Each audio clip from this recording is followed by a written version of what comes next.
Esta foto corresponde a la visita que Hitler hizo al archivo Nietzsche en Weimar en 1933. Cabe sorprenderse de su interés por la obra de un filósofo alemán, fallecido décadas atrás, y que había escrito cosas como esta. Los alemanes tienen sobre su conciencia esa dolencia, esa sinrazón tan contraria a la cultura que es el nacionalismo, la neurosis nacional. No me gustan los agitadores maquillados de héroes. No me gustan los antisemitas, que ponen los ojos en blanco a lo cristiano, ario, buen ciudadano y tratan de excitar todos los elementos brutales del pueblo.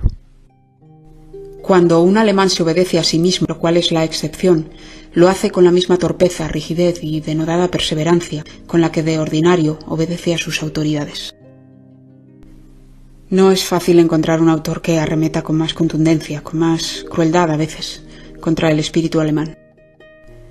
Es posible que Hitler hubiera leído alguna frase de Nietzsche, lo cual suele ser peor que nada, pero su visita se explica seguramente porque Elisabeth Nietzsche, única heredera de la obra de su hermano durante más de 40 años, censuró, manipuló e incluso falsificó los textos del filósofo para hacerlos gratos a sí misma y también a la política alemana de la época. Frank Overbeck, el amigo de juventud de Nietzsche que fue a buscarlo cuando le avisaron de que había perdido el juicio por completo, escribe años después.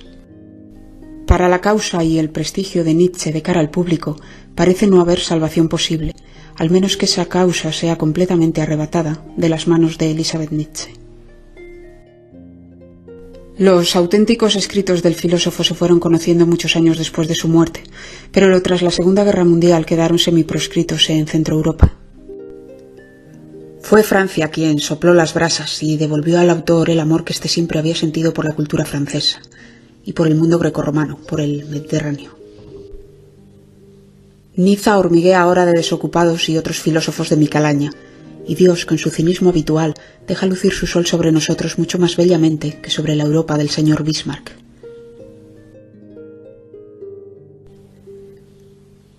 Aunque la leyenda negra de Nietzsche como inspirador del nazismo sea un disparate, no podemos por ello afirmar que su obra sea inofensiva. Muy al contrario, la obra de Nietzsche es y siempre será subversiva para cualquier estado o religión, precisamente porque ensalza a su enemigo natural, el ser humano individual. A Nietzsche se le ha considerado a veces un antihumanista por su aversión a las mayorías y su negación del bien común, del Estado de Derecho y del sufragio universal, de la cultura de masas. Pero también es, en algún sentido, el mayor humanista que ha dado la historia, el que ha iluminado en el hombre su más alta esperanza de superación, su trascendencia no en otra vida, sino en esta. Y no se trata de sueños idealistas, va en serio. Nietzsche coge el barro del ser humano y lo mira como Miguel Ángel a la piedra. Has de llegar a ser quien eres. Y no es mármol precisamente lo que le sobra alrededor, es la moral occidental entera. Pues a martillazos con ella. Dice a los hombres: hemos de comprender la vida como es, no como nuestra moral quiere que sea. Hemos de perfeccionarnos de acuerdo con la vida, no contra ella. Si no rectificamos, la humanidad perecerá de una alarvada enfermedad crónica, la falta de ganas de vivir. Hemos dicho que la obra de Nietzsche es peligrosa para todo poder. ¿Es acaso un anarquista? Pues se podría decir que sí en sentido filosófico, pero en absoluto es un anarquista político, ni como revolucionario, ni como pacifista. Es contrario a todas las revoluciones sociales, pasadas, presentes y futuras, por dos razones. La primera es que, según él, las verdaderas motivaciones de toda revolución son el revanchismo y la codicia de las masas, por mucho que luego se vistan de ideales igualitarios. La tiranía de la impotencia es lo que en vosotros reclama igualdad. Vuestros más secretos antojos de tiranos se disfrazan con palabras de virtud.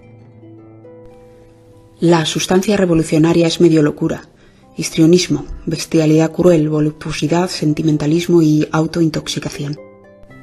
Pero es que además Nietzsche niega que la mentalidad de los hombres y de los pueblos pueda cambiar por la revolución. Los cambios reales son siempre graduales. Tanto las experiencias individuales como la historia necesitan de digestión y asimilación. No es de nuevas particiones hechas por la violencia, sino de transformaciones graduales de lo que tenemos necesidad. Es necesario que en todos la justicia se robustezca y se debilite el instinto de violencia. Tampoco podemos decir que Nietzsche es un anarcopacifista de estos que creen en la bondad natural de los seres humanos. De hecho, ni siquiera cree que eso de la bondad sea algo tan deseable. El ser humano debe superar los conceptos bueno y malo y situarse más allá del bien y del mal. El problema del origen del mal me perseguía cuando era un mozalbete de 13 años. Tributé ese honor a Dios y le hice padre del mal. Un sentido innato, difícil de contentar, transformó muy pronto el problema en otro bien distinto.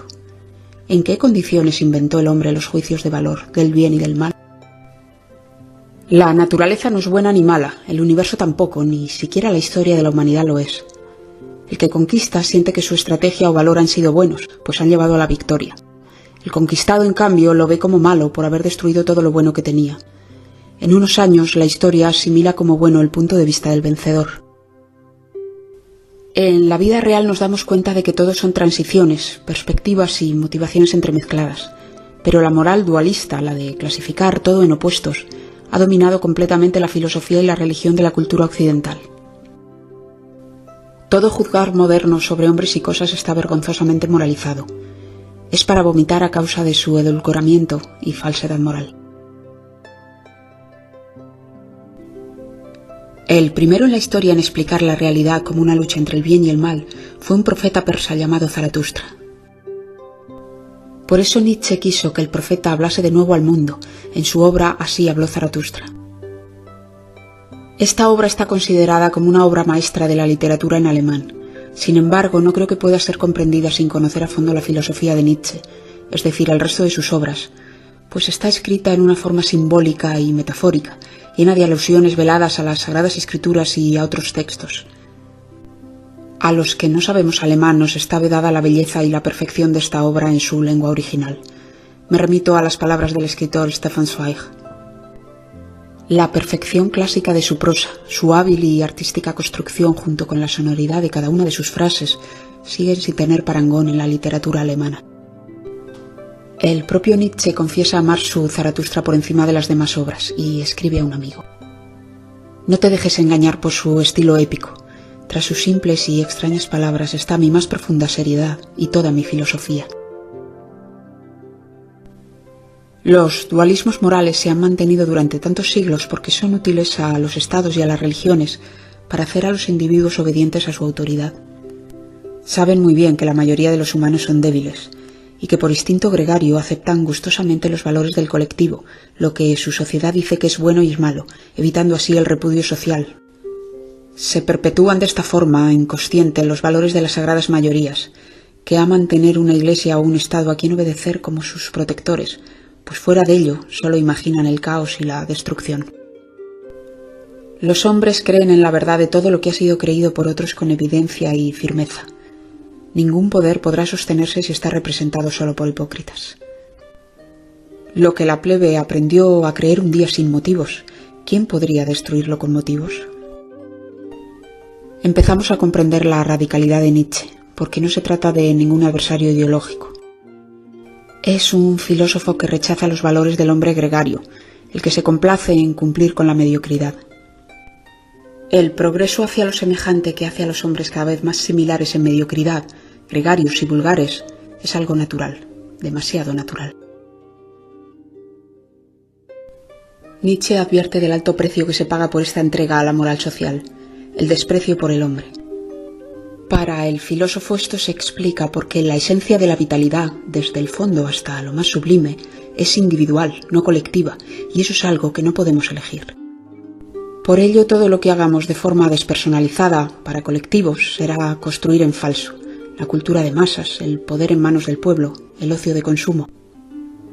El pensamiento de Nietzsche es en efecto elitista y anti-igualitario, pero no como lo solemos entender vulgarmente, pues nada tiene que ver con privilegios ni honores sociales o económicos. Los hombres no son iguales ni deben intentar serlo, pero sí está en su mano sacar lo mejor de sí mismos, siguiendo sus inclinaciones naturales y adiestrándolas con voluntad de superación. Su mensaje es en este sentido para todos y cada uno, pues busca el perfeccionamiento del hombre como los antiguos griegos. Debes llegar a ser quien eres.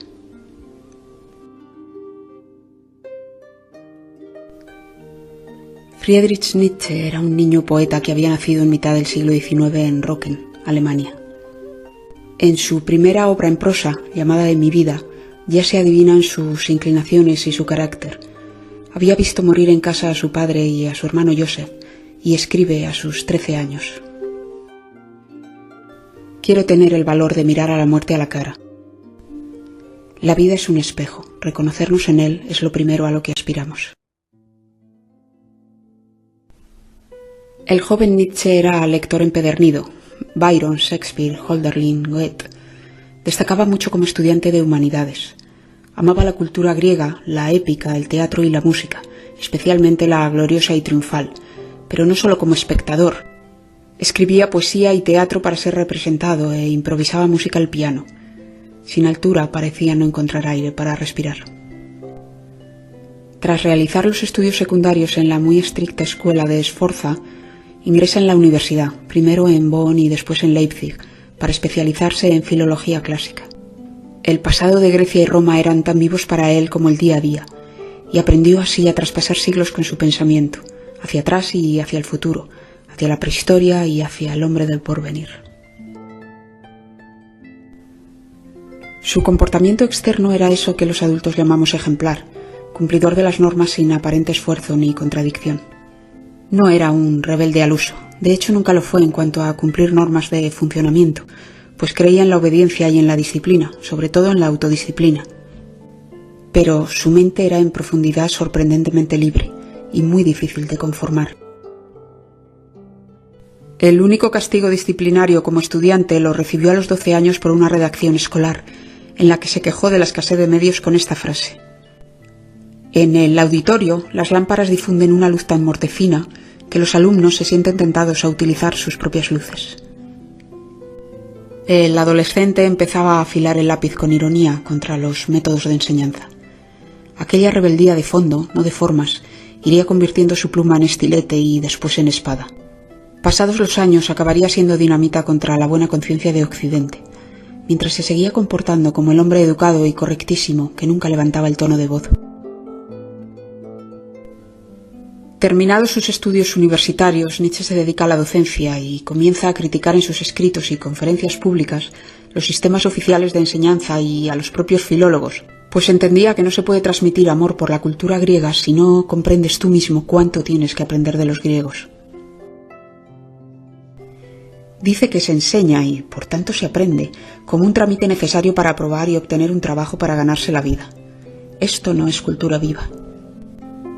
Lo que las escuelas superiores de Alemania consiguen realmente es un amaestramiento brutal destinado a hacer a los hombres jóvenes utilizables para el servicio del Estado. Eso sí, a esas pobres bestias de carga no deben negárseles sus vacaciones, término con el que se designa esa ociosidad ideal en la que es dable al hombre holgazanear y ser estúpido y pueril a su antojo. Su propia idea de la enseñanza la refleja así: «No hay nada peor que confundir adiestramiento y domesticación. La meta del adiestramiento es el hombre más fuerte, el no adiestrado es débil e inconstante. Hay 3 cosas para las que se necesita educadores: aprender a ver con calma, aprender a diferir el juicio y a rodear el caso por todas partes». Nietzsche empezó sin duda a ganarse enemigos entre sus colegas, pero sus conferencias estaban repletas de oyentes. El siguiente paso en su carrera docente fue muy precoz. Obtuvo la cátedra de Filología Clásica en la Universidad de Basilea con tan solo 24 años de edad. No hizo examen ni tenía el doctorado, pues para hacerlos tenían que pasar oficialmente 5 años desde su graduación. Él era demasiado joven y accedió a la cátedra por recomendación de un prestigioso profesor de Leipzig, quien escribe literalmente al rector. Nietzsche posee una envidiable facilidad para la exposición sosegada, hábil y clara en expresión libre. Es el ídolo sin quererlo de los filólogos jóvenes de Leipzig. Usted dirá que estoy describiendo a una especie de fenómeno. Pues bien, lo es.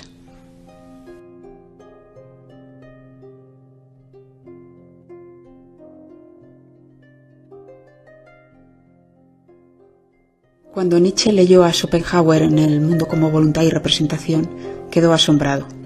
y cabe decir que esa experiencia puede ser repetida por cualquier persona con parecido resultado. El núcleo filosófico de Schopenhauer es su visión del universo como voluntad de existir, como ansia ciega de perdurar, y esta fuerza universal rige tanto la vida en la naturaleza como los movimientos astrales. La voluntad universal se expresa en forma de individuos, pero ansía perdurar como un todo, a consta de la muerte de estos. Así, las especies continúan mientras mueren sus criaturas, que entre tanto necesitan comerse o destruirse unas a otras. Dado que solo podemos ver y sentir la vida como individuos, la existencia es necesariamente angustiosa. Este es el pesimismo esencial de Schopenhauer. Pero en la vida del hombre hay momentos en los que se expresa el fondo universal de forma más directa, como sucede con la música, la pasión sexual o la embriaguez artística. Estas producen deleite precisamente por llevar al individuo al olvido de sí, a la pérdida de la individualidad, aplacándose su angustia de forma transitoria. El individuo se consuela cuando deja de ser él y se funde con el todo. En esto Schopenhauer coincide con las filosofías budistas y con el estoicismo y el misticismo cristianos. Lo que hace Nietzsche es asimilar la filosofía de Schopenhauer en cuanto al dominio de la vida por el inconsciente irracional, pero no como universal. Para él todo pertenece al individuo. Lo irracional le domina de forma inconsciente, pero le pertenece tanto como su conciencia. Perdiendo la individualidad, anulando las pasiones individuales, se pierden las ganas de vivir. Podríamos decir que Nietzsche no contradice a Schopenhauer, sino que le añade lo que le falta, pero es que esto lo cambia todo y niega su pesimismo. Por eso Nietzsche no ve la música y el arte como consuelo del espíritu, sino como sinceridad emocional del inconsciente del individuo. Si produce deleite, es porque supera la mezquina consciencia del hombre. En esa vida de diligentísimo aburrimiento, de miseria no admitida, el fuego sereno de la música brota de las profundidades insondables con señorial sinceridad. La música ofrece a las pasiones el medio de gozar de sí mismas. El mundo es muy rico en cosas bellas, pero muy pobre en momentos hermosos en los que se nos desvelan estas cosas. Puede que este sea el más poderoso encanto de la vida. Sobre ella hay un velo de bellas posibilidades, prometedor, resistente, pudoroso, burlón, compasivo, seductor. Sí, la vida es una mujer. Nietzsche pone sobre el pesimismo de Schopenhauer una torre con campanas volteando, y lo cierto es que lo hace como observador solitario de la naturaleza, de los animales y de los hombres en su psicología profunda. Lo explica así. Es falso que los individuos luchen por su existencia, salvo en momentos puntuales de amenaza vital. La mayor parte del tiempo aspiran a crecer, expandirse, superar obstáculos, dominar el medio y a los otros. Y es precisamente en estas acciones donde experimenta el disfrute de vivir, la plenitud del logro, el entusiasmo, la satisfacción del dominio, de la destreza. La vida no es, por tanto, mera voluntad de existir, solamente instinto de conservación. La vida es, esencialmente, voluntad de dominio. La voluntad de dominio, voluntad de poder se traduce a veces, es el núcleo de la filosofía nietzscheana, y hemos de aclarar que nada tiene que ver con el poder social o económico. No se trata de conseguir algo que no se tiene, sino más bien al contrario. Se trata de expandir una fuerza que se tiene, una energía interior, que no tiende al equilibrio sino al crecimiento siempre que pueda y hasta donde pueda, pues no se agota, sino que esta fuerza crece al ir dominando el medio. Es la voluntad de dominio la que lleva en extremo al lobo a matar muchas más ovejas de las que puede comerse, y al gato a prolongar el acoso al ratón que ya está vencido. No lo hacen por satisfacer el hambre, ni tampoco por hacer sufrir a la víctima. Lo que persiguen es su propio disfrute en su sensación de poder sobre los otros. La voluntad de dominio no busca directamente el placer en sí, porque de hecho en su expansión también hay dolor, heridas, sacrificio y frustración. Por tanto, hemos de aceptar que placer y dolor juegan en el mismo bando, y en el contrario está el tedio, la vida sin pasión, la pérdida del instinto vital que supone mantenerse vivo y nada más, un dejarse ir hasta la muerte. El que solo actúa para evitar un daño, lo que desea es nunca tener que actuar. Aunque no se aspire al goce, este viene con el logro, con la conquista, con la sensación de aumento de poder que produce. La voluntad de dominio es la madre de las pasiones. Por ello, el goce de las pasiones se extingue siempre una vez que éstas permanecen, pues el gozo viene de la expansión, no de la conservación, y una vez conquistado algo, es una posesión. También por esto el gozo del logro es mayor ante una gran dificultad, pues el vencer una gran resistencia proporciona mayor sensación de incremento de fuerza, aunque la posesión vaya a ser la misma. La gloria de la victoria crece ante un enemigo poderoso. Es el deseo el demonio de los hombres. Aunque se les dé todo, salud, alimento, alojamiento, entretenimiento, se sienten desdichados, pues el demonio espera e insiste en sentirse satisfecho. La voluntad de dominio crece, conquista, crea y da valores. El débil no siente esa fuerza dentro y se contenta con representaciones del poder, como riquezas, cargos y honores. Un autor de cuentos lo decía así: la ambición no es el camino para conseguir algo, es un fin en sí mismo, es desear siempre, constantemente. En esta expansión se llega inevitablemente a situaciones de dominador y dominado. No se trata de que a los humanos esto nos parezca bien o mal, pues no está en nuestra mano decidir cómo debe ser la naturaleza, ya que somos parte de ella. El hombre de voluntad libre, con control de sí mismo, tiende al dominio de la naturaleza, de las circunstancias y de las criaturas de voluntad más corta. La explotación es inherente a la naturaleza misma de la vida, es la función orgánica fundamental.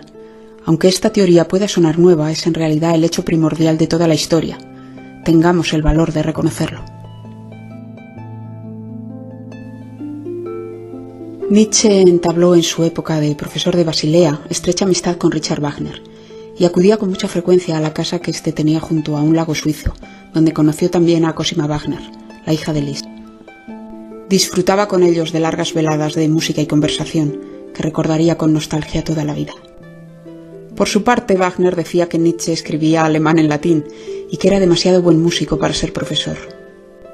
Según los que le conocieron, Nietzsche improvisaba muy bien al piano, pero su talento como compositor era limitado, cosa que le dolía profundamente, pues amaba la música tanto como su amigo. A Wagner dedicó su primera gran obra, El origen de la tragedia en el espíritu de la música, en la cual hacía una analogía entre la temática de las óperas wagnerianas y las tragedias griegas.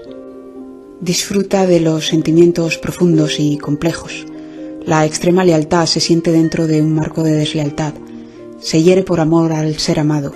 Se retrocede ante los placeres carnales por hastío, no por moral. Se repite el ciclo placer, exceso, hastío, redención como purificación, como ennoblecimiento del alma. Los finales trágicos no son castigos morales, sino redenciones por sublimidad. Escribe Nietzsche: Richard Wagner unió el drama, la historia, la filosofía, la estética, la mitología y la poesía en uno solo, sin quebrar su voluntad de acción. Todavía busco en todas las artes una obra que pueda igualarse a Tristán e Isolda, por su peligrosa fascinación, por su terrible y dulce infinitud.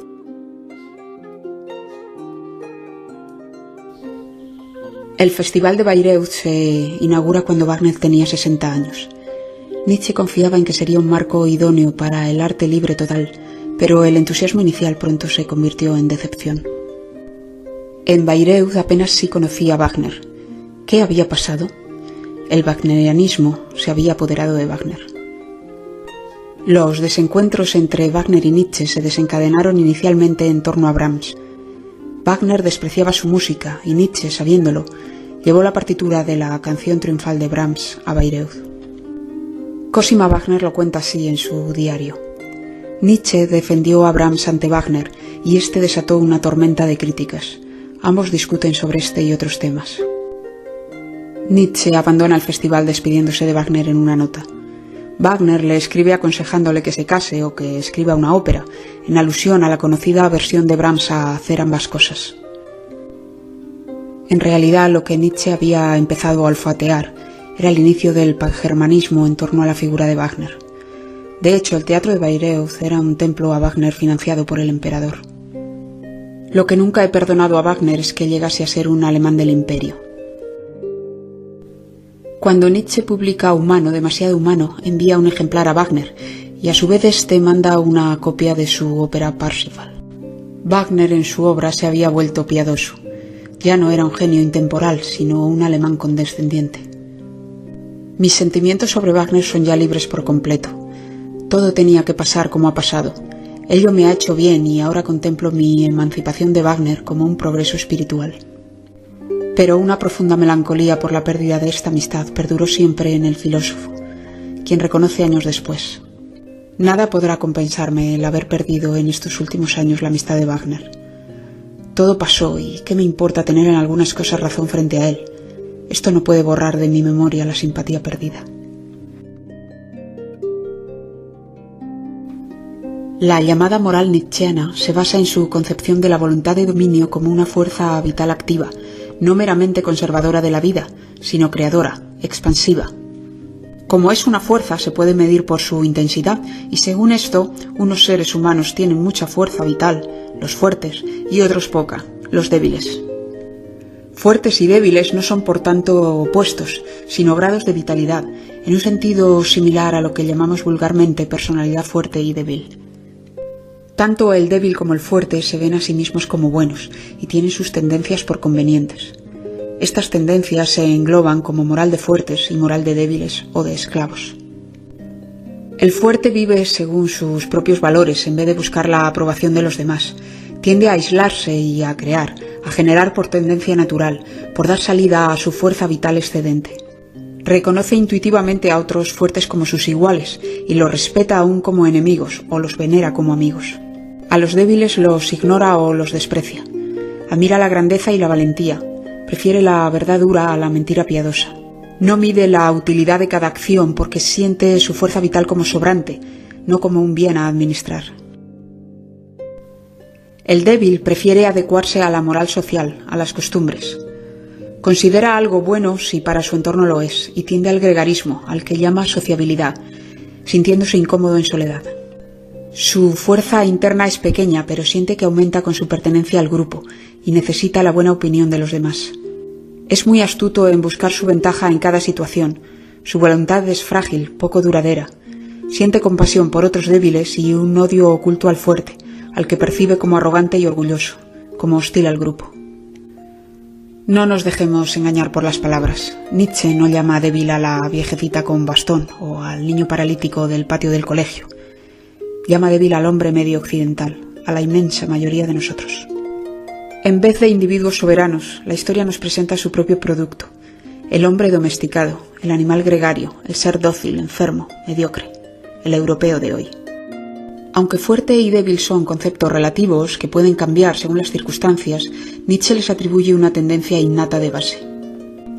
Cuando el hombre fuerte supera la barbarie que está en el pasado de toda civilización y llega al mayor grado de sofisticación y adiestramiento, logra un alma noble o aristocrática, en el sentido original del término en griego, el mejor, el más distinguido, no en el sentido de títulos hereditarios. La casta aristocrática fue siempre en su origen la casta de los bárbaros, cuyo predominio se basaba sobre todo en la fuerza física, bestias completas en todos los aspectos.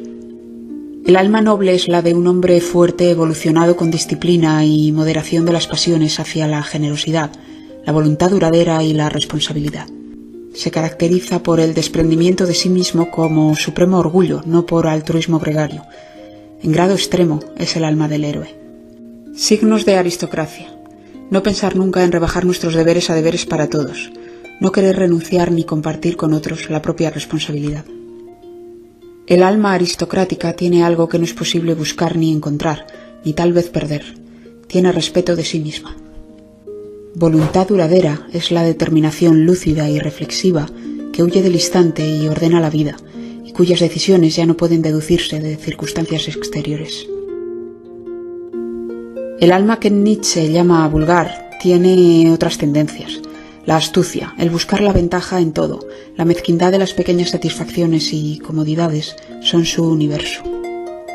Los caracteres vulgares opinan que todos los sentimientos nobles y generosos carecen de sentido y por tanto son inverosímiles. Es propio de los vulgares no perder de vista su ventaja. En la moral de esclavo, lo que se honra es la mano abierta complaciente, la bondad de corazón, la paciencia, la humildad, la afabilidad, porque son las cualidades más útiles para soportar la existencia como un peso.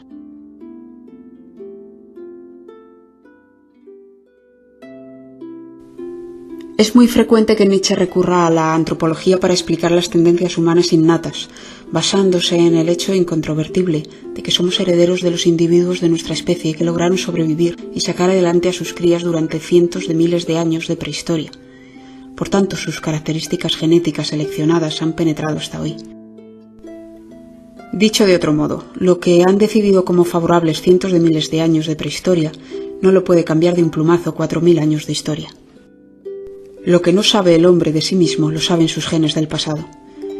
Por ello, el origen de muchas tendencias del hombre hay que buscarlas no con la lógica actual, sino en circunstancias anteriores que ya no son las nuestras. Pues bien, según Nietzsche, la mayoría de los seres humanos son débiles porque en la prehistoria la tendencia a la independencia de los fuertes hizo que sobrevivieran peor en épocas muy difíciles, en las que la protección del grupo se hizo imprescindible. Pero, aunque los fuertes siempre han sido minoría, en el pasado sus cualidades han sido útiles y necesarias al resto, especialmente cuando había que actuar. Su fuerza vital puede manifestarse como valentía o como reflexión, como pasión o como autodominio, como fuerza física o como integridad moral, pues un pueblo sabe instintivamente elegir a los mejores cuando eleva la vida en ello. Pero en el mundo moderno triunfa la moral social de esclavos. Son los valores gregarios de compasión, altruismo, renuncia y mimetismo los admirados por la sociedad, que se siente protegida por las instituciones y busca conservarse a sí misma, no actuar. Donde no hay acción no se necesita a los fuertes, quienes son percibidos por el grupo como asociales, egoístas, misántropos. Si no se admira a los fuertes, se deja de admirar a los hombres. El ser humano acaba sintiendo indiferencia cuando no desprecio por sus congéneres. En estas circunstancias, la tentación de los fuertes en el mundo moderno es caer en el nihilismo, el nada vale la pena. El fuerte puede oponerse a los débiles, pero no a un porvenir débil, que es el que le toca. Hay que defender siempre a los fuertes contra los débiles. Los débiles son más numerosos, más astutos, más previsores y se unen en su odio al fuerte. No es probable que John Ford leyera a Nietzsche, aunque nunca se sabe, pero expresó a la perfección en un clásico del cine el debilitamiento de la personalidad que supone ceder los valores a la colectividad y el destino de aislamiento social del hombre fuerte, del hombre que realmente mató a Liberty Balance.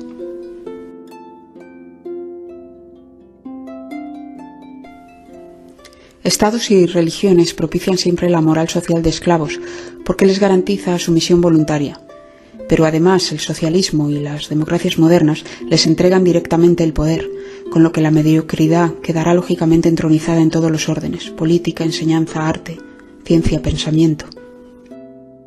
La democratización de Europa es también una de las causas que concurren involuntariamente a formar tiranos. Las condiciones que rebajan al hombre a un nivel mediocre, útil, laborioso para todos los fines. El socialismo demostrará el peligro de la concentración de los poderes en el Estado. Nietzsche acusa directamente a la Ilustración, al socialismo y a las democracias de ser los herederos ateos de la moral cristiana de la igualdad de los hombres. Los ilustrados ateos negaban la existencia de Dios y los dogmas de la Iglesia, pero ensalzaban los valores cristianos de amor al prójimo, la modestia, la humildad, la igualdad, especialmente los socialistas. Si atacaban al clero era porque no cumplía sus propios valores. El ateísmo de Nietzsche se considera radical no en sí por la falta de fe en Dios, sino por la negación de los valores cristianos que siguen dominando nuestra cultura laica, incluso más que nunca. Por eso dice que Dios ha muerto, pero el ser humano es tan mediocre que ni siquiera comprende las consecuencias. Los valores que damos por incuestionablemente buenos son perniciosos para la vida y por lo tanto para la humanidad. La conmoción es inevitable. La misma contranatura ha sido honrada con el nombre de moral. ¿Se puede permanecer indiferente, no ya como individuo, como pueblo, sino como humanidad? Se hace pasar la debilidad por mérito, la impotencia por bondad, la bajeza miedosa por humildad, el sometimiento a quienes se odia por obediencia, la cobardía misma por paciencia. El no poder vengarse se llama no querer vengarse e incluso perdonar, amar a los enemigos. Para salir de esta decadencia occidental hay que transmutar los valores, es decir, superar nuestra moral, rescatar los instintos y pasiones del hombre natural y perfeccionarnos en base a ellos, no contra ellos. Pues si lo primero en este objetivo es destruir la moral cristiana, Nietzsche no emplea argumentos teológicos directos ni metafísicos, sino que utiliza una forma de desenmascaramiento en la que explica cómo lentamente se fue consolidando nuestra moral. La genealogía de la moral es una obra excepcional. Se resume así esta genealogía. Fue el pueblo judío, un pueblo sacerdotal, el que despojó al azar de su inocencia. Alguien ha de tener la culpa de las desgracias. Al principio los culpables eran los pueblos enemigos, pero ellos confiaban en que su único Dios verdadero les llevaría a la victoria. Como cuando se perdían las batallas no podían cambiar de Dios benefactor, como hacían los politeístas, aprendieron a culparse a sí mismos de las derrotas, a verlas como un castigo al propio pueblo por haber pecado, por haber incumplido con su Dios. A la derrota le seguía la esclavitud, y fue en esas circunstancias donde se perpetuaron los mitos de liberación colectiva, de compasión, de solidaridad. La fe cristiana es la fe de los judíos. Lo que el cristianismo introdujo fue la práctica evangélica, un modo de vida. Pueden sorprender mucho algunas frases de admiración que Nietzsche dedica a Jesús de Nazaret, a quien ve como un hombre independiente, que vivió según sus propios valores y que tuvo la grandeza de morir sin resentimiento. En algún momento tiende incluso a explicar su condena a la cruz por el odio al mejor. Oh hermanos, en una ocasión un hombre miró al corazón de los buenos y de los justos y dijo: son fariseos, pero nadie le entendió. Él tenía que morir. Miraba con unos ojos que todo lo veían, veía las profundidades y fundamentos de los hombres, toda su encubierta ignominia y fealdad. El hombre no soporta que exista semejante testigo. Para Nietzsche, Cristo era un hombre con una propensión innata a la bondad, y cometió el gran error de pensar que los demás eran iguales que él, y por tanto sufrían profundamente por sus propios pecados y se arrepentían. Por eso dice: el único cristiano que de verdad ha existido murió en la cruz. Fue después San Pablo, no Cristo, el promotor del cristianismo, en una forma que amalgama las tradiciones estoicas con las judaicas de resentimiento y pecado. Después el cristianismo abandonó su primer lecho romano para entregarse al dominio bárbaro medieval, incorporando sus primitivos valores de dolor, tortura física y espiritual, el beber sangre en la comunión, el desprecio por la cultura. Cuando la vida mundana era demasiado dura, la perspectiva de una vida eterna no era tan halagüeña, pues se llegaba a ver la muerte como un descanso en paz. Por eso hubo que reforzar el deseo cristiano de vida eterna en el más allá, con la idea pagana del infierno, que también era una vida eterna, pero la peor imaginable, el tormento sin fin, sin la esperanza de muerte. De ese modo, la idea de la muerte como el fin de la vida desapareció en la mentalidad medieval. El sacerdote fue evolucionando de buscar el dominio de las voluntades humanas a estar convencido y practicar la santidad. Dice Nietzsche al respecto: predica la fe hasta que la tengas, luego la predicarás porque la tienes. Sin discípulos ciegos jamás la influencia de un hombre y de su obra se ha hecho grande. Las armas del sacerdote para conseguir poder sobre las voluntades son mucho más sutiles que las de los ejércitos. El sacerdote tiene delicadeza y desprecia la salud. Su guerra es de astucia más que violenta. Absorbe la descarga emocional del sufrimiento, sirve como narcótico. Necesita, por tanto, el pecado y la culpa del pueblo, la condenación y el poder de dirigir el perdón. Recórranse una por una las tesis morales expuestas en el cristianismo y se hallará que las exigencias son tan desmesuradas que el hombre no puede satisfacerlas. La intención no es que el hombre se haga más moral, sino que se sienta lo más pecador posible. Sigue Nietzsche diciendo que la evolución de la Iglesia Católica Romana era la adecuada a la liberalidad y vitalidad meridional en la época del Renacimiento, o sea, debilitamiento de la fe, tendencia al politeísmo, a la divina pluralidad, exaltación de la ceremonia y el lujo, de la belleza y del arte, del disfrute de la vida. Pero en esto llegó un monje alemán llamado Lutero y echó a perder la magnífica cosecha del arte cristiano para volver a los valores del judaísmo: Dios, la fe, la Biblia y la culpa, pues a Roma le gustaba demasiado la vida terrenal y además era rica y poderosa. Un edificio tan larga y sólidamente construido, el último que construyeron los romanos, el cristianismo. El edificio de la Iglesia descansa sobre una liberalidad mediterránea, sobre un conocimiento del hombre que jamás tuvo el norte. Las más mordaces críticas al cristianismo son dirigidas a la Reforma protestante, uno de esos movimientos espirituales donde los grandes pueden robar y los pequeños ahorrar. Por último, el racionalismo del siglo XVIII mata a Dios y Occidente se va haciendo ateo. Ya no tienes un vigilante ni un amigo constante para tus 7 soledades. Vives sin la vista a la montaña que tiene la cima nevada y brasas en el corazón. Por otro lado, Nietzsche ensalza la tensión espiritual del arte cristiano que ha inspirado a tantos genios. Al extinguirse las religiones, habrá llegado también el fin de ese resultado de belleza y finura humanas en la armonía del físico, espíritu y tarea. A los espíritus libres les chocan los dogmas, pero reconocen el encanto del sentimiento religioso. Les duele dejar escapar el último por causa del primero. Uno de los valores de origen judeocristiano más atacados por Nietzsche es la compasión. Ve este sentimiento como ofensivo para el orgullo de la persona compadecida y además enfermizo para el que lo siente, en el sentido de que multiplica el sufrimiento inútilmente. El sufrimiento es una realidad insuperable. El que sufre de verdad no desea la compasión de los otros. El sufrimiento profundo aísla. No es vuestra compasión, sino vuestro valor lo que hasta ahora ha salvado a las víctimas. Al que le falten fuerzas, ningún todopoderoso se las dará, tampoco ningún fuerte se las ha quitado. Así expresa Nietzsche la forma de ayuda que valora. También tú querrás ayudar, pero solo a los necesitados cuyo infortunio comprendas plenamente, porque tienen en común contigo sufrimiento y esperanza, tus amigos. Y hazlo únicamente en la forma que te ayudarías a ti mismo, volviéndolos más valientes, más tenaces, más sencillos y alegres, enseñándoles aquello de lo que entienden hoy tan pocos hombres, a compartir la alegría ajena. Todo se condensa en esta frase. Allí donde no puedas seguir amando, pasa de largo.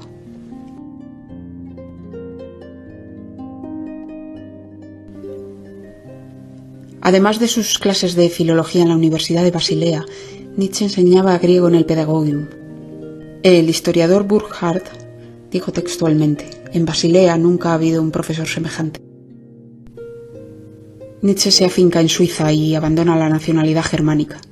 Escribe su segunda gran obra, Consideraciones intempestivas, con 4 partes, donde arremete no solo contra los métodos de enseñanza, sino también contra la obsesión historicista de Alemania, desenmascarando la parálisis vital que provoca el pensar de modo histórico.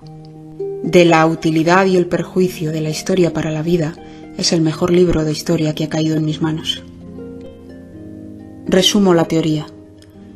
El pensar de forma histórica permite que el pasado domine sobre el presente, de forma que, ante situaciones nuevas, se recurre a la memoria de las antiguas con la absurda pretensión de prever los resultados de las decisiones.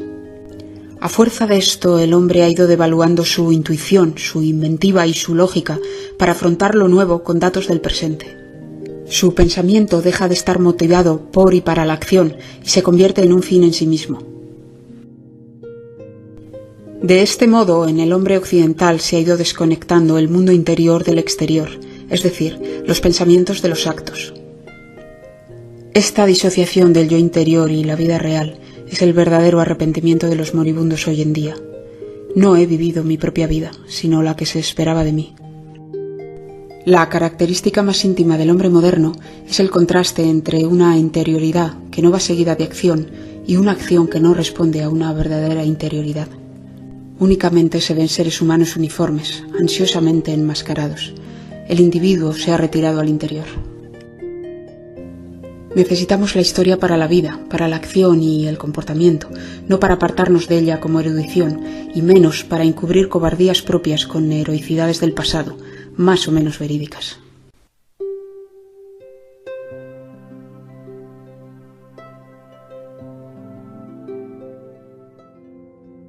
La posición de Nietzsche en la universidad le proporcionaba contactos sociales, pero pronto se empieza a lamentar de ello y a declinar invitaciones.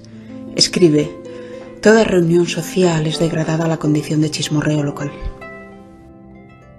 Además, las crisis de su enfermedad se van agravando. A veces permanece en cama días enteros entre vómitos y espasmos gástricos. Las sienes le duelen como si le trepanasen y los ojos pierden temporalmente la visión. Tiene que escribir a ratos y nadie está a su lado. Las referencias angustiosas a su mala salud son frecuentes en sus cartas. Mi crónico tormento se apodera de mí 2 días enteros de cada 15. Espero que acabe alguna vez.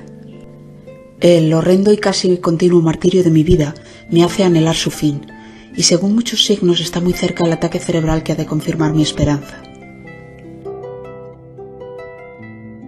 El padre de Nietzsche había muerto con 36 años, prostrado en la cama y ciego, y seguramente demente, víctima de algo que llamaron en su momento reblandecimiento cerebral. Los síntomas de Nietzsche constan desde su adolescencia, en forma de crisis de dolor de dientes y mejillas. Él pensó por mucho tiempo que su dolencia era hereditaria y que acabaría como su padre. Aún a día de hoy, la enfermedad o enfermedades de Nietzsche constituyen una incógnita médica, pues sus crisis se fueron exacerbando y remitiendo hasta una definitiva, que le llevó a una profunda demencia de la que jamás se recuperó. Tenía 44 años. Sin embargo, en los periodos de recuperación disfruta enormemente de su salud y de su renovada esperanza. Escribe: «Mi salud mejora. Soy infatigable en mi constante pasear y meditar para mí mismo. Contemplo la primavera con alegría y estoy tranquilo, como alguien a quien ya no es fácil apartar de su camino. Si me fuera dado vivir así hasta el fin».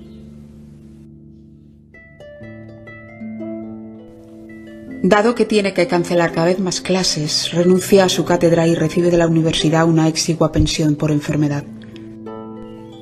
En estos años Nietzsche se había ido transformando de profesor a filósofo y desea este cambio. Él mismo explica su cambio en Ecce Homo con una impresionante clarividencia, pocas semanas antes de perder la razón. Me acometió una gran impaciencia contra mí mismo y comprendí que había llegado el momento de ser yo nuevamente. Me di cuenta de cómo mi vida de filólogo era estéril frente a mi verdadera misión. Mi espíritu se había rebelado de modo implacable contra la vieja costumbre de ceder, de engañarme a mí mismo. Cualquier género de vida, aun en las condiciones más desfavorables, la miseria, la falta de salud, era preferible a aquel desinterés indigno en el cual me hundí. Al principio por ignorancia, por exceso de juventud y después por indolencia, por no sé qué sentimentalismo del deber. En sus últimos 10 años de vida lúcida, lucidísima, Nietzsche vive sin hogar, itinerante, buscando climas favorables a su salud y en progresiva soledad. Cada libro le cuesta un amigo, sus hábitos diarios son metódicos y extremadamente austeros. Quisiera poseer dinero suficiente para construirme aquí una cabaña con 2 compartimentos, junto al lago Sils. A la larga me es imposible seguir viviendo en casas de labradores. Aparte de eso, me hallo aquí a gusto, pues los naturales de Sils Maria me quieren bien y yo los estimo. Así describe Zweig el día a día de Nietzsche. Un mezquino comedor de pensión de 6 francos al día en los Alpes o la Riviera, una comida sobria y unas palabras de cortesía en voz baja con el vecino de mesa. Después se retira a su habitación, mísera y fría, un cofre de madera con 2 camisas y un traje, libros, manuscritos, alguna carta. Un estante con frascos de medicinas, sobre todo para su terrible insomnio. Viaja de un lado para otro en sucios vagones de ferrocarril. Nunca hay una aurora de gloria tras sus miles de noches de trabajo y soledad. Pero el propio Nietzsche ve su día a día de forma bien distinta. Un impulso inquieto y poderoso, anheloso del sol suave, aire claro y brisa, de plantas meridionales y aliento marino, de alimentación ligera y caminatas solitarias durante días, parquedad de palabras, lecturas raras y cautelosas, de vida en soledad, hábitos sencillos y limpios, casi castrenses. En una palabra, de las cosas que más me agradan y me convienen.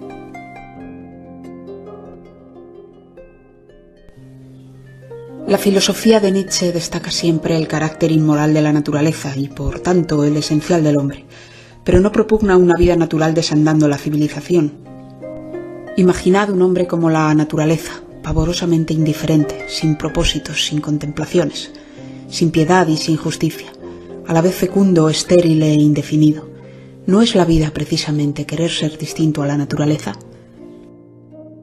De ese somos naturaleza y no somos culpables de ello viene el determinismo de Nietzsche. Niega la libertad del hombre en el sentido de responsabilidad moral, no la libertad de elegir los propios valores ni la de superarse a sí mismo. Por eso el hombre se siente libre precisamente cuando sigue sus inclinaciones naturales.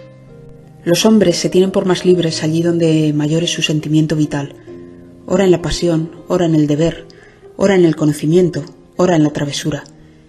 Es como si el gusano de seda buscase la libertad de su voluntad precisamente en hilar.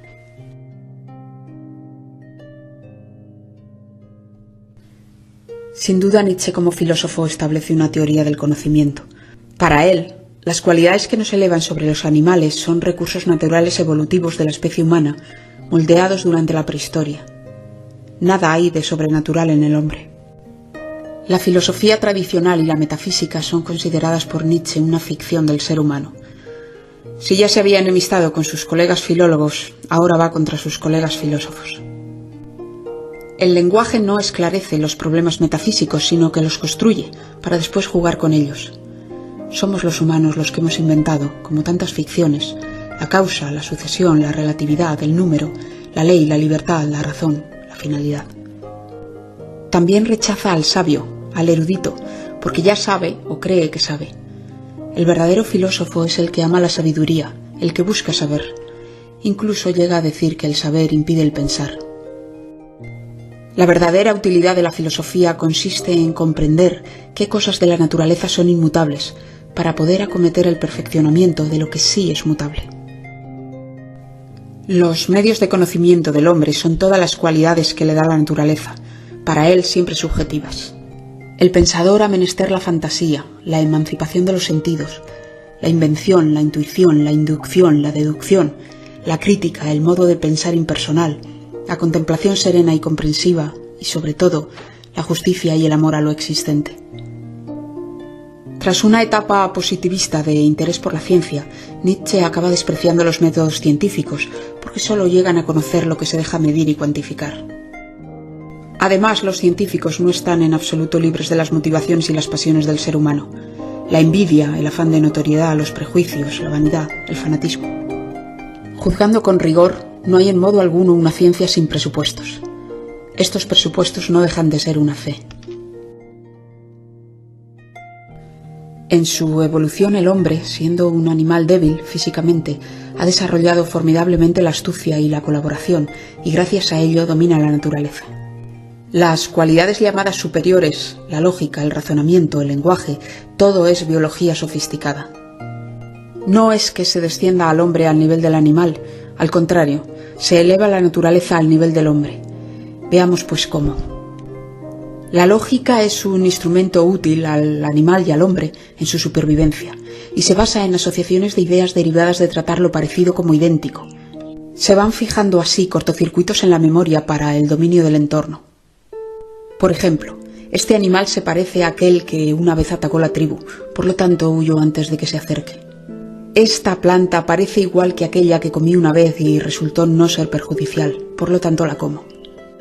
Se establece así la lógica como la base del razonamiento. Los que tenían más lógica reaccionaban más rápido, preveían y sobrevivían mejor. La propensión prevalente a tratar lo parecido como idéntico echó los fundamentos de la lógica. Veamos ahora el lenguaje. Es un mecanismo evolutivo desarrollado para la comunicación de necesidades y situaciones que facilitaban la ayuda del grupo. Pero para poder comunicar lo que nos pasa, primero hay que pensar lo que se siente y después traducirlo a significantes que todos entiendan. El pensar lo que sentimos de forma comunicable es lo que ha creado la consciencia y es la parte gregaria del hombre la que la ha desarrollado. El resto del pensamiento es inconsciente, no nos damos cuenta de él y no se vale de signos de comunicación. Lo comunicable es por tanto algo simplificado, válido para todos, vulgarizado. Por eso dice Nietzsche, toda concienciación comporta un radical proceso de falseamiento, de superficialización. Lo consciente es una burda simplificación del inconsciente para que pueda ser pensado y comunicado. Por eso es tan difícil entendernos a nosotros mismos, porque buscamos en nuestra inmensa complejidad inconsciente lo que puedan entender los demás. Los hombres más lúcidos se quejan más de incomunicación, pues notan más el gran desnivel de vulgarización que supone el lenguaje. El lenguaje hoy día ya no es un medio para comunicar, sino un fin en sí mismo, y dirige la manera de pensar, de sentir. Por eso pensamos y sentimos cosas mediocres, comunicables. Hoy la consciencia ya no solo simplifica el inconsciente, sino que inventa causas y relaciones para que sea tolerado por los demás al ser comunicado, es decir, lo falsifica. Nietzsche entra en la psicología profunda, siguiendo la estela de Schopenhauer, y muchos años antes que Freud. Durante muchos siglos de historia se ha considerado el pensar consciente como el pensar propiamente dicho. Solo ahora despunta en nuestras mentes la revelación de que la mayor parte de nuestros procesos mentales se operan al margen de nuestra esfera consciente y sensible.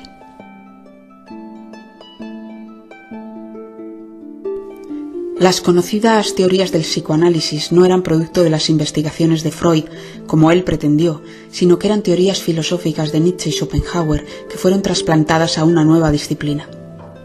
Sigmund Freud era un médico interesado en psicología que se había propuesto meter por el tubo de la ciencia cosas que no cabían y que consiguió pasar a la historia como pionero, a una costa de la honradez intelectual. Corresponden a las filosofías de Schopenhauer y Nietzsche los conceptos de inconsciente y su dominio sobre el mundo consciente, la teoría de los sueños y la asociación libre como expresión directa del inconsciente, las relaciones de la memoria y el olvido, los sustratos del yo, el ello y el superyo, la fijación en la infancia, la inhibición de los instintos, su interiorización y conversión en mala conciencia, la importancia de la sexualidad, la culpa, los remordimientos, la represión y el autoengaño. Cuando en vida de Freud alguno le recriminó que sus teorías coincidían con demasiada exactitud con las de los filósofos ya fallecidos, él lo atribuyó a una sorprendente casualidad y negó haber leído a estos filósofos con anterioridad a sus escritos. Pero tras su muerte se publican sus cartas privadas, donde confiesa a Fliess haber adquirido la obra de Nietzsche. También hay constancia de que se habló de las teorías de Nietzsche en la Sociedad Psicoanalítica de Viena. En cualquier caso, el psicoanálisis ha conseguido vulgarizar las teorías filosóficas y hacerlas penetrar en la cultura popular, además de imponerse como placebo psicológico de Occidente, porque recordemos que Occidente está enfermo. Europa huele a manicomio, a hospital. Los viejos instintos daban placer, fuerza, fecundidad. En la apacible vida civilizada, el campo de batalla es interior. El hombre sufre de sí mismo y se abandona al cansancio de vivir. La prueba de esto es que el ser humano tiende a evadirse para sentirse mejor. Cuando un pueblo degenera fisiológicamente, de ello se siguen el vicio y el lujo, es decir, la necesidad de estímulos cada vez más fuertes y frecuentes. Thomas Mann restablecía así la cadena intelectual.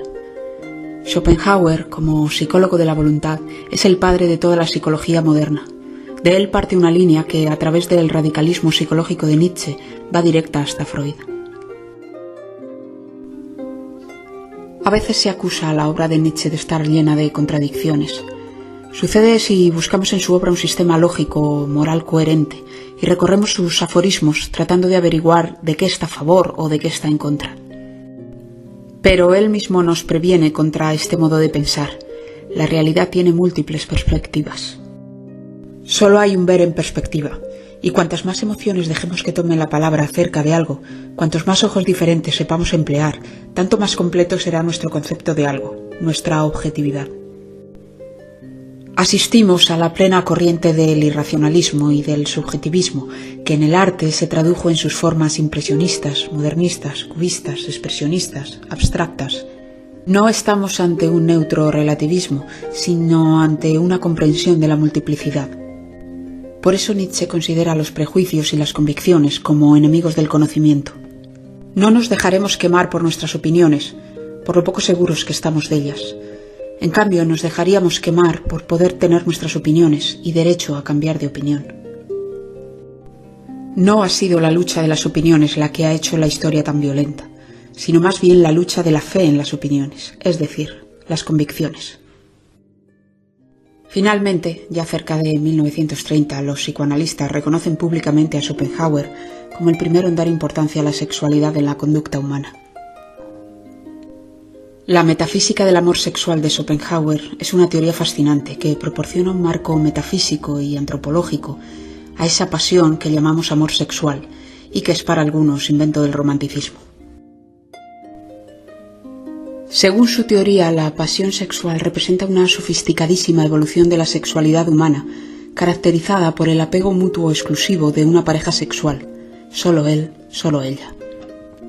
Los pobres individuos se sienten hechizados por una atracción mutua que les empuja a estar lo más juntos posible durante el mayor tiempo posible. La finalidad del genio de la especie, que así lo llama para entendernos, es que generen y cuiden con esmero a la mejor criatura posible, según un criterio de la especie humana que resulta incomprensible a los individuos. Ya no es cualquier criatura, sino la de él y la de ella, y su pasión mutua durará lo necesario para que ambos la protejan hasta que camine y deje la lactancia. Después, el genio de la especie levanta el hechizo, dejando desolados a los pobres humanos que no pueden comprender dónde ha ido su pasión, que sentían eterna, y reinterpretan su amor como moneda falsa. Recordemos que para Schopenhauer es lo universal, la naturaleza, la que domina a los individuos de forma inconsciente. Por ello, la pasión sexual es tantas veces contraria a los intereses individuales de los amantes, e incluso puede destrozar sus vidas, dejando un pozo de tierra quemada. Esta teoría, como toda metafísica, no es demostrable ni por la lógica ni por la física, pero sí es congruente con la experiencia del ser humano y con su forma antropológica más específica de sexualidad, la derivada de la bipedestación, el coito frontal. Este permite el reconocimiento facial y la expresividad emocional. También es congruente con la exclusividad genética que defienden los celos y con la evidente búsqueda de intimidad de los amantes, que evitan la exhibición de su sexualidad al entorno, con el consiguiente riesgo de excitación visual y de intromisión de extraños. La pasión sexual sería así una forma evolutiva de exclusividad sexual humana, opuesta en sus tendencias a la sexualidad indiscriminada, a la orgiástica, que es la forma de sexualidad con origen previo a la bipedestación del hombre, pero que ha penetrado igualmente hasta nuestros días. Esta se exhibe al grupo y carece de apego emocional de pareja, pues no busca exclusividad genética, sino inseminación anónima. Schopenhauer dice que a él, como filósofo, la única sexualidad que le interesa es la pasión sexual inspirada por su genio de la especie, el culpable del amor y el desamor, el que da y quita el sueño de eternidad a los amantes para conseguir su eternidad de especie, su mimada criatura. Nietzsche dedica hermosísimas frases al amor sexual, pero se interesa también por la sexualidad orgiástica como forma de ebriedad, de exceso pasional. En el amor sexual, el amante anhela la posesión exclusiva del ser amado, tener un poder absoluto sobre su alma no menos que sobre su cuerpo, morar como lo supremo y más apetecible de la otra alma. Cuando ambas partes se profesan una pasión ardiente, cada una de ellas se anula a sí misma y ansía hacerse igual a la otra, llegándose a una situación en la que ninguna de ellas sabe ya qué imitar, qué fingir. La hermosa locura de este espectáculo es demasiado buena para este mundo. Nietzsche aúna el mundo de las pasiones que rigen al hombre en la forma que lo representaba el politeísmo griego, donde los dioses eran una extensión de las potencias del ser humano. En este sentido considera a Dionisios como potencia elemental de la vida, y Apolo es solo su descanso. Nietzsche llama a Dionisios genio del corazón en vez de genio de la especie, y de este modo vuelve a individualizar lo universal. Lo hace de esa forma tan suya de poner pie en lo más profundo, para después elevarse y acabar en una sublimación que deshace lo sólido en mil sutilezas. El genio del corazón, que sabe detectar la menor pepita de oro durante mucho tiempo hundida en el fango. El genio del corazón, al cual nadie se acerca sin salir enriquecido, más frágil, pero más lleno de esperanzas que aún no tienen nombre. ¿De quién hablo? Del dios Dionisios en persona. No creo que exista una frase más filosófica sobre la orgía que esta. Voluptuosidad es el desbordante agradecimiento de todo futuro a la hora.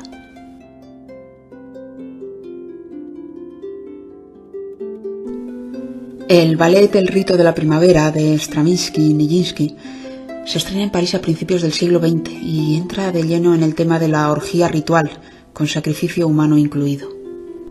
También la siesta del fauno, con música de Debussy y estética cubista. Se monta un escándalo mayúsculo, por la forma y por el fondo, pues se entroniza la sexualidad más ancestral junto con la crueldad como fiesta, como ritual. De forma simbólica podríamos decir que se inauguraron allí las vanguardias sexuales del siglo XX, que pasando por mitos incestuosos, mecanicismos técnicos, reacciones electroquímicas y sensualidad hedonista de spa, ha entrado en el siglo XXI como ritos orgiásticos virtuales en finísimas pantallas que llevan grabadas a la espalda el símbolo del pecado de Adán. El genio de la especie de Schopenhauer empieza a conocer la ociosidad, pues el ser humano ha endurecido la piel, prevenido contra él. La ebriedad viene en el séquito de todos los grandes apetitos y emociones fuertes: la excitación sexual, la destrucción, la crueldad, la gloria de la victoria, la fiesta. Nietzsche reconoce la crueldad como una pasión del ser humano, no como algo propio de unos pocos psicópatas.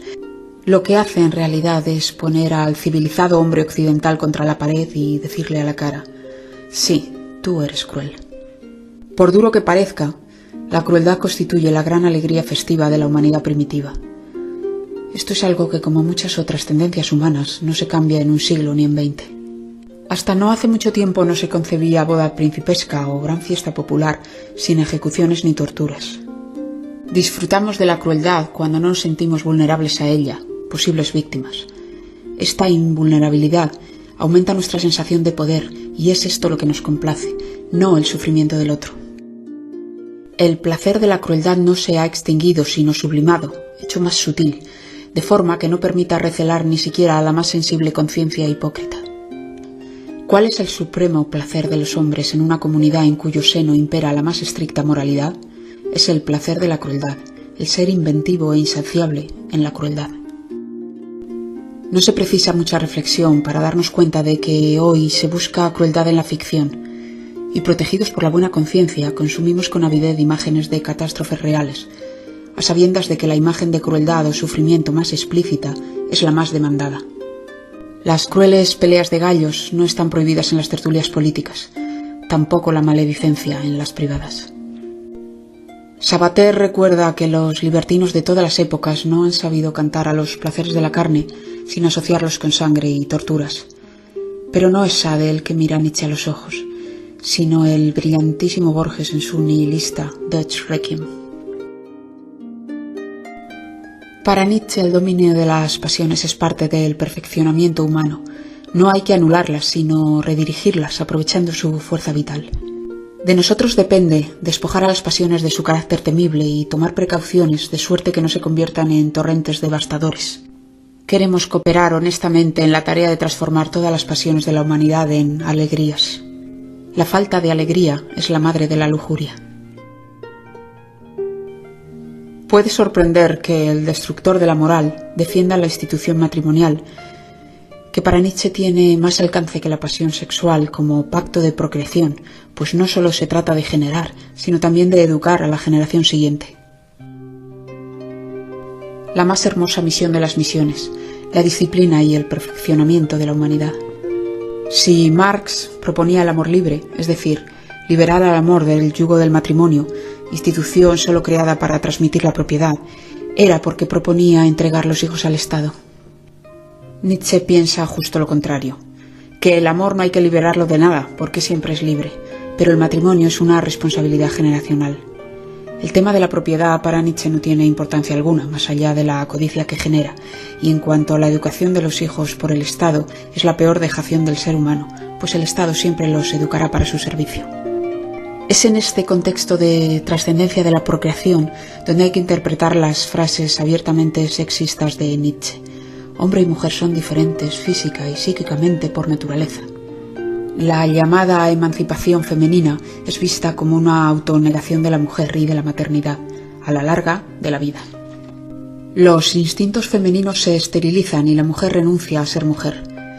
Entre los asnos sabios del sexo masculino hay bastantes amigos de mujeres que las aconsejan que renuncien a la feminidad y que imiten todas las estupideces del hombre europeo.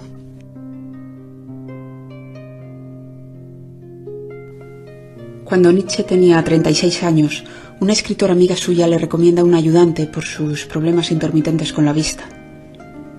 Luz Salomé es una joven rusa formada en Suiza en filosofía y teología y está alojada con ella en Roma, donde también se encuentra Paul Rée, amigo de juventud de Nietzsche. A los pocos días de conocer a Lou, Nietzsche le pide que se case con él. Aunque es rechazado, insiste por segunda vez. Lou Salomé solo tenía 21 años, pero ya había rechazado otras peticiones como esta, con un pretexto que nadie parecía tomar en serio. Decía abiertamente ser contraria al matrimonio y también a mantener relaciones sexuales. Lou aprendió francés y alemán para leer a los filósofos en su lengua y deseaba formar una especie de comunidad de estudios filosóficos. A pesar del segundo rechazo, Nietzsche se imaginó correspondido cuando Lou aceptó la invitación de pasar un mes de vacaciones en su casa familiar de Alemania, el mes de agosto de 1882. Los biógrafos le juzgan ingenuo e inexperto, pero la seducción es un juego que solo dominan los que no aman, y Nietzsche estaba completamente enamorado. Escribe a Lou: cuando estoy completamente solo, a menudo, muy a menudo, pronuncio su nombre y siento un gozo inmenso. No quiero ser más un solitario, quiero aprender a ser de nuevo un hombre. Ay, en lo que a ese aspecto se refiere, tengo que aprenderlo todo. Lou Salomé había leído Humano demasiado humano y deseaba la amistad y la conversación del filósofo, pero hasta ahí su interés. Durante esas vacaciones conversaban a todas horas de cualquier tema con absoluta libertad. Escribe Lou en su diario: si alguien nos hubiera oído, hubiera pensado que éramos dos demonios. Acabó el verano y Lou regresó con Rea en espera de que Nietzsche se uniera al grupo, pero a este le empezaron a atormentar los celos y la relación se fue enturbiando. Y ahora, Lou, querido corazón, acláreme el cielo. En todas las cosas solo deseo eso, un cielo bien claro. Cuando Nietzsche volvió a ver a Lou en la estación de Leipzig, se sintió un extraño. Le regaló un ejemplar de su última obra, La Gaya Ciencia, y se despidió. No volverían a verse. Al comprender que su pasión moriría de inanición, quemó las naves, y escribió a Lou frases durísimas, llenas de rencor y amargura, pero no exentas de penetración psicológica. Que yo sufra mucho carece de importancia comparado con el problema de que no seas capaz, mi querida Lou, de encontrarte a ti misma. Carente de espíritu e incapaz de amar, fuerte voluntad pero sin objetivo, egoísmo infantil como resultado de atrofia y retraso sexual. Von Stein visitó años después al solitario Nietzsche en Selsmaria y trató de interceder para que se reencontrara con el grupo de intelectuales de Berlín, al cual pertenecía Lou Salomé por entonces. Pero Nietzsche respondió: aquello que yo hice no puede perdonarse. El breve cruce de vidas de Nietzsche y Lou Salomé no sería más que una historia más de amor no correspondido, si no fuera por la singularidad de sus protagonistas y por algo que a posteriori resulta sorprendente. Lou Salomé tenía un temperamento y vivió una vida muy cercana a lo que Nietzsche propugnaba. Era de voluntad fuerte e independiente, totalmente ajena a la moral y a los convencionalismos sociales, no por rebeldía, ni provocación, ni ideología, sino por auténtica libertad de espíritu. Escribe: no puedo seguir ejemplos, ni voy a representar nunca un ejemplo para nadie, pero en cambio voy a darle forma a mi vida de acuerdo conmigo misma. Eso sí que lo voy a hacer, pase lo que pase. Tenía ya Lou 36 años cuando se hizo amante del jovencísimo poeta Rilke, cuya amistad conservó siempre. Lou tuvo después otras relaciones y frecuentó los círculos homosexuales de Viena durante los muchos años que vivió dedicada al psicoanálisis con Freud. Cuando murió, la Gestapo quemó su biblioteca. Estando Nietzsche demente, ella había publicado un libro titulado Nietzsche en sus obras, donde describe el carácter del filósofo como una mezcla de poeta nato, excelente músico y reformador religioso. Se lamenta que hubiera abandonado el cientificismo positivista en pos de una especie de tendencia mística. No le siguió en sus más altos vuelos, porque el libro que Nietzsche le regaló en la estación de Leipzig, La Gaya Ciencia, sobre todo en su cuarta parte, debería ser declarado Patrimonio Universal de la Humanidad, si es que tal cosa existiera para las letras.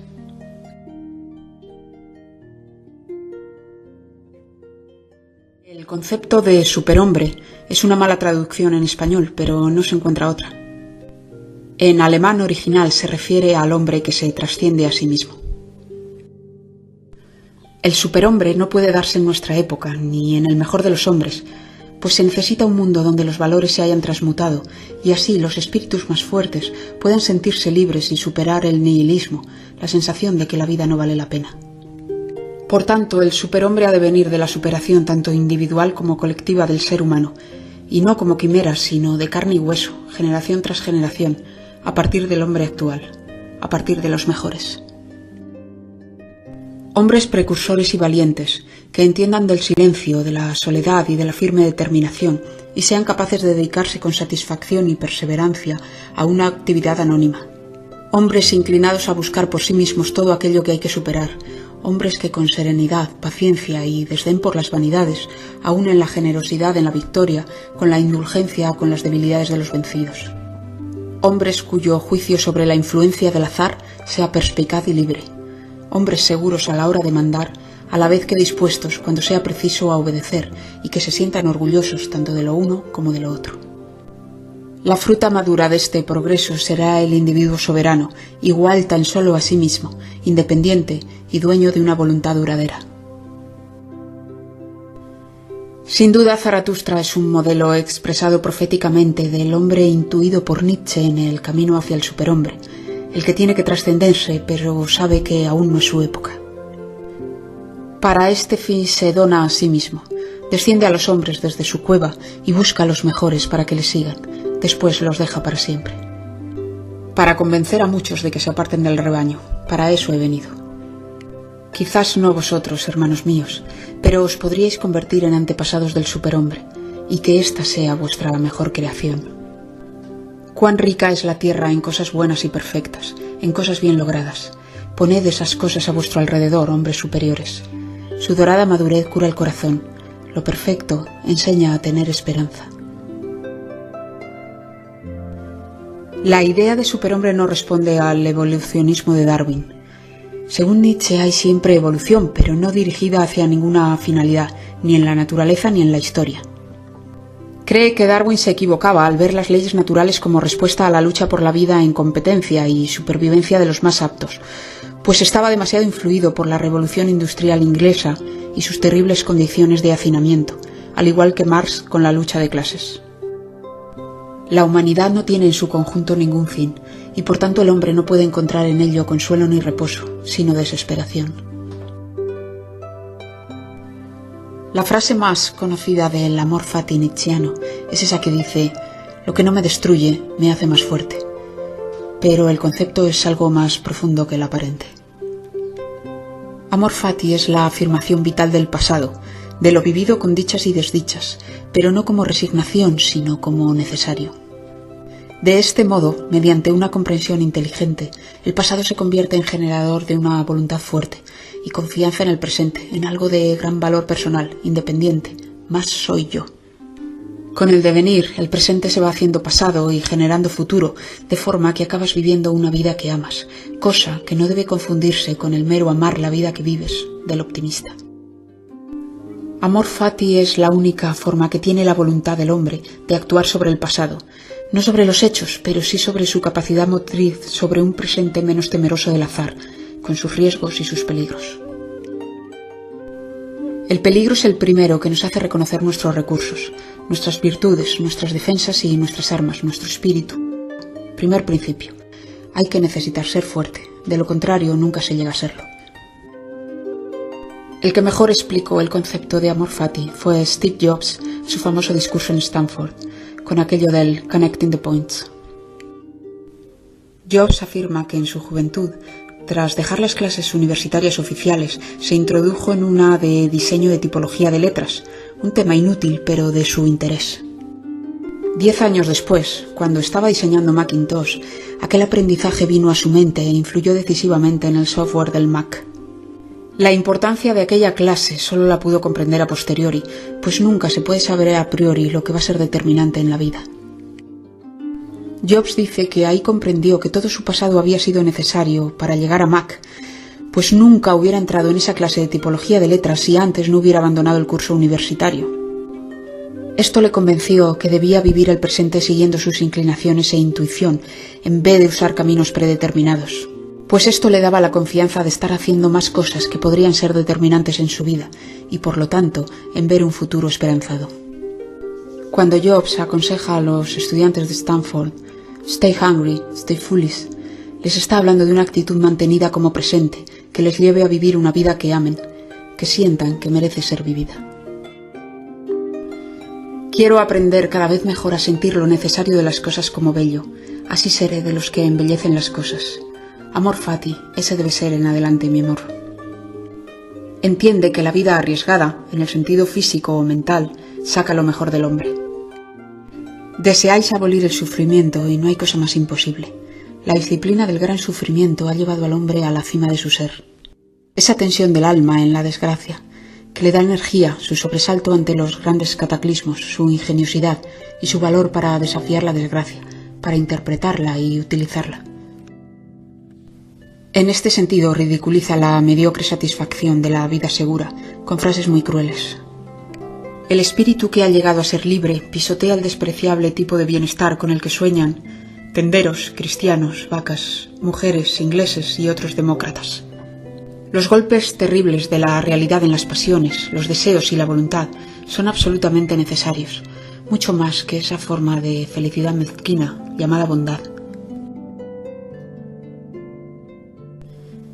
El eterno retorno es una teoría sobre el tiempo, sobre el universo sin principio ni fin, que Nietzsche recogió de los griegos. Hay alguna definición inicial en términos muy teóricos de sucesos finitos en un tiempo infinito, pero resulta tan inconcebible como la infinitud misma. Encaja mejor su visión posterior del eterno retorno como una forma de amor fati aplicada a la historia universal, añadiendo a la afirmación de la vida una aspiración de eternidad. El vive una vida que desearía repetir una y mil veces se hace extensible a los pueblos y a la historia. Se afirma así el pasado de la humanidad, por terrible que haya podido ser muchas veces, como necesario para ser lo que somos. De su comprensión debe extraer el hombre una mayor voluntad de vivir, una plenitud que traspasa las generaciones, una historia de la humanidad deseable. Amigos míos, ¿no queréis decirle a la muerte como yo? ¿Ha sido esto la vida? Muy bien, que empiece otra vez. El reloj de arena de la existencia es dado la vuelta una y otra vez, y a la par tú, motita de polvo. La pregunta decisiva, ¿quieres esto otra vez? ¿Otras infinitas veces? Pesaría como el peso más pesado sobre todos tus actos. Aunque es larga, leo sobre este tema una de las sublimaciones más famosas de Nietzsche. Quien sabe sentir la historia de la humanidad como su propia historia, siente toda la aflicción del enfermo que se acuerda de la salud, del anciano que piensa en los sueños de juventud, del enamorado privado de su amada, del mártir cuyo ideal ha quedado destruido, del héroe que, herido tras un día de batalla que nada ha decidido y ha perdido a un amigo. Mas ser capaz de soportar esa enorme suma de pesares y seguir siendo el héroe que al siguiente día de batalla saluda a la aurora, como el hombre que tiene un horizonte de 1000 años por delante y por detrás, siendo heredero de toda la nobleza, de todo el espíritu del pasado y, al mismo tiempo, transmisor de una nobleza nueva, nunca imaginada. Una felicidad divina, rebosante de lágrimas y de risa. Una felicidad que, como el sol de poniente, derramara su inagotable riqueza vertiéndola al mar, y que no se siente plenamente dichoso hasta que el más humilde pescador reme con remos de oro.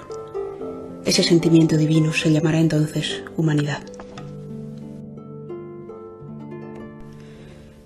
En los últimos años, Nietzsche se enfrenta a un enorme aislamiento, a la conducta evasiva de los pocos amigos que le quedan y que evitan hablar de su obra, y también al rechazo por parte de los estamentos intelectuales de Alemania.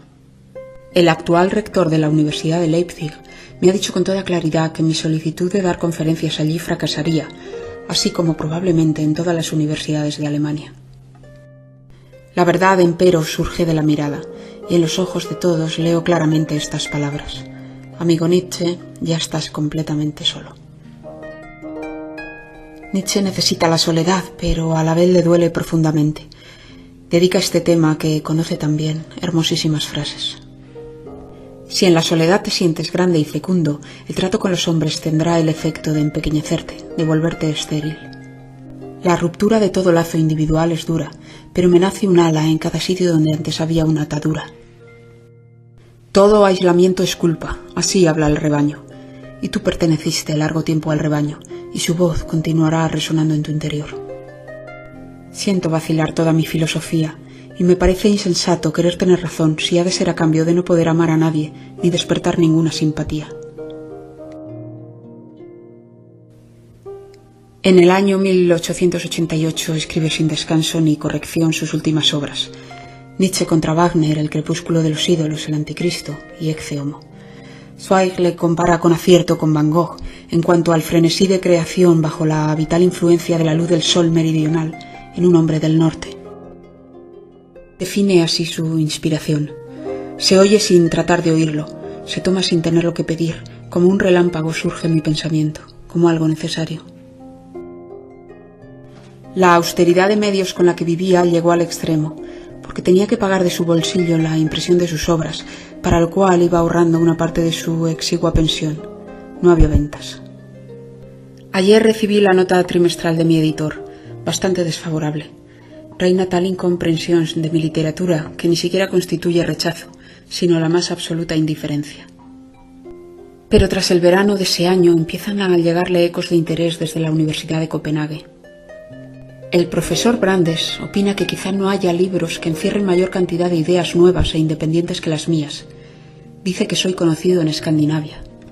Me informan de un ciclo de conferencias sobre mi obra en Nueva York. Por otra parte, su amigo Deusen le hizo llegar el dinero de una colecta de admiradores de Berlín que pidieron permanecer anónimos. Nietzsche lo encaja bien. Es bueno porque pronto habrá mucho que imprimir. ¿Quién sabe lo que hubiera contestado hace tan solo 2 años? Tan nuevo era para él sentir reconocimiento que escribe a su madre: tal es la habilidad más preciosa, sin nombre, sin posición, sin fortuna, llegar a ser tratado como un pequeño príncipe. No tuvo tiempo para conocer el prestigio, y menos aún para saber la enorme influencia que tendría su pensamiento en la filosofía del siglo XX, cuyos autores se van agotando mientras él sigue creciendo. Esta euforia final le impidió un seguro suicidio de haber podido adivinar su destino. Nietzsche pensaba que el hombre no puede decidir nacer, pero debe poder decidir morir si lo desea. Morir con orgullo cuando ya no es posible vivir con orgullo. Pero se necesita más valor para poner punto final que para escribir un verso nuevo. Eso lo saben todos los médicos y todos los poetas.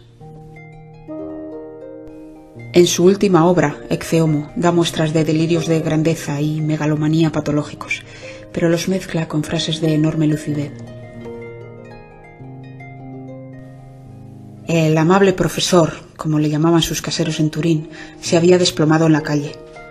Cuando Frank Overbeck, su amigo de juventud, va en su busca, Nietzsche le reconoce por un instante y se abraza a él llorando. Después el caos.